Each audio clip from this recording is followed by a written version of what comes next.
it was like 8 weeks. 8 weeks since your last cut? Where are you from? Down like Phoenixville actually. Phoenixville? So it's like up the turnpike? Yeah. Yeah. You growing it out for anything or? Honestly, no, I just haven't had a good person in a while, so I've been looking all over Philly. Where'd you find me? On Instagram actually, yeah. I was looking. I saw on your story on mod cut. I was kind of going for like a mod cut I was thinking. Oh, like the one that I just posted Yeah. up? Okay. Yeah, you have like that shape going on right now. I just like always like had issues with like past barbers and stuff, like with the back. They were like messing up when trying to do a mod cut, so that's like the main issue. So you've tried a mod cut But before? it's like hasn't turned out that good sometimes. Alright YouTube, Joe is always having problems with barbers messing up the back of his hair every time he's requested a mod haircut. Now while mapping out the hair, I immediately noticed the back of his head is rather flat. So I'm thinking of ways to build shape around the crown area of his head. First, as always, I'm going to use my comb to find the apex of the head, split everything from the back and the front in the direction they want to lay, just separating everything that goes forward on the sides and the top, forward, and everything backwards. That will make it super easy for us to dissect the sides away from the top, and now we have a perfectly mapped out haircut, ready to perform a precise mod haircut, which in my opinion is becoming one of the most sought after haircuts. I get at least 3 requests by new clients that find me on social media every single week. This haircut's actually becoming one of my favorite haircuts to do, and I hope this video helps you become a little more comfortable doing the mod haircut. And listen, if you haven't yet, smash that subscribe button for me. We're trying to hit 100,000 subscribers this year. Now for my first choice of length, my first guideline for this haircut, I sectioned off the crown because I want to build shape with the crown. I want to reserve all the length that the crown holds until I layer through the center of the back of his head. So I chose one horizontal guide that goes underneath the occipital bone from one side behind the ear to the other side. Now with this single guideline underneath the occipital bone from one side of the head to the other, I will connect everything to it. When talking with Joe, he expressed that he wanted length taken off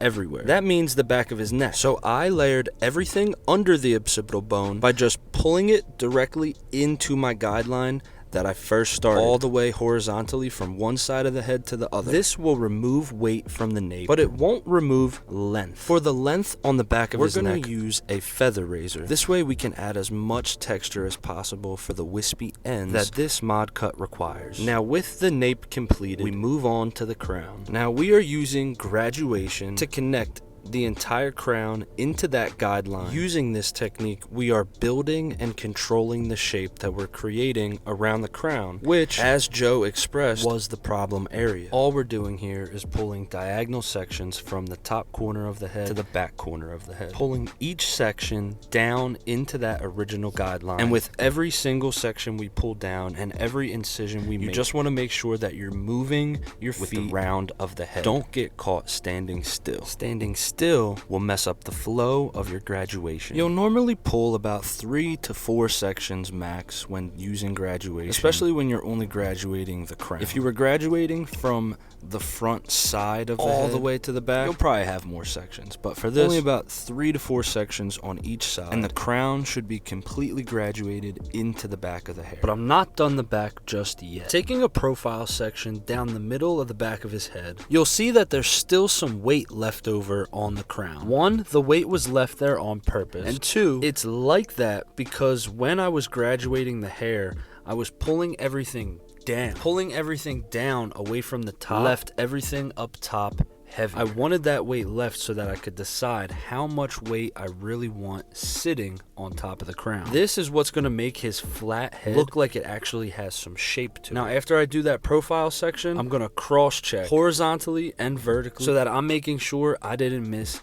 anything. The only thing left with the back of this haircut is the perimeter. Here you can see I'm using my feather razor to soften the hairline on the back of the neck, setting my perimeter. I followed the natural shape of his hairline around the back of his neck, leaving it sit a little square, but adding a ton of texture with the feather razor. And now that we're done with the back, it's time to move on to the sides. Now to keep this simple, I'm going to throw one guide from the back all the way across this panel up top. Now with that one long guide straight across the top of that panel. We're going to use forwards graduation to take that guide down through the sides into the sideburn. That's going to give us a beautifully layered sides, and the only thing that will be left to do is to shape the perimeter of the side, which I will use my feather razor for. Now I will say this is one part of the haircut that I spend extra time on. You can get so creative with these haircuts, leaving the sideburns longer, taking out more internal weight, or leaving it heavier, making it more cropped in the front. You could do so much with a mod cut and be so creative. What I do on that side, I'm going to do the exact same on the other side. Single traveling guide across the top of the panel, forwards graduation to layer everything in on the side, and I finish off the perimeter of the sideburns with my feather razor, adding as much detail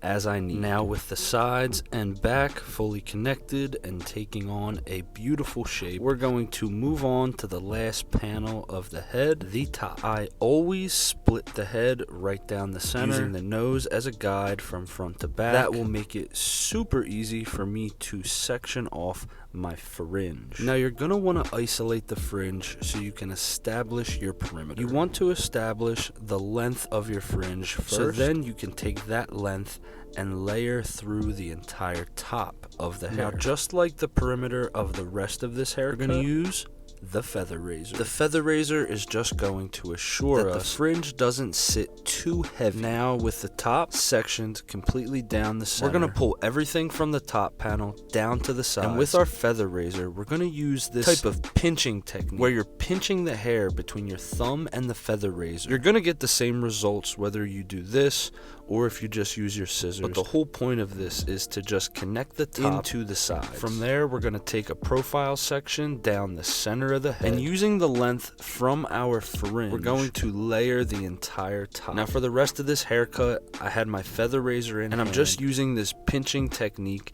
to layer through the entire top. The fringe is my guide and I'm just following that straight to the back. Now that profile section will be the guide for the entire top. Lifting everything from the front straight up, going to the left and to the right. I'll just even out the top with my feather razor. This is where you decide if you want the top to be more squared off on the sides or if you want to follow the round of the head. And besides small detail work throughout the rest of the haircut, this mod cut is ready to be styled. I styled this mod haircut with Claim 13 texture powder and a little bit of hairspray. First I applied the texture powder, dampened the hair with a little bit of water, then I used my diffuser to really work the texture powder into the hair and dry it into the shape that I want. I use my trimmers to take away any hair on the back of the neck or under the sideburns going into the cheeks. Alright guys, this is the final look on Joe. A clean but edgy mod cut that's lived in and fits Joe perfectly. He is rocking this haircut. He loved it. Let me know in the comments what you think of this haircut. Let me know what type of haircut tutorials you guys want to see. And if you haven't yet, on your way out, smash that subscribe button for me. Help me get to 100,000 subscribers. As always guys, much love for tuning in. I will catch you on the next one.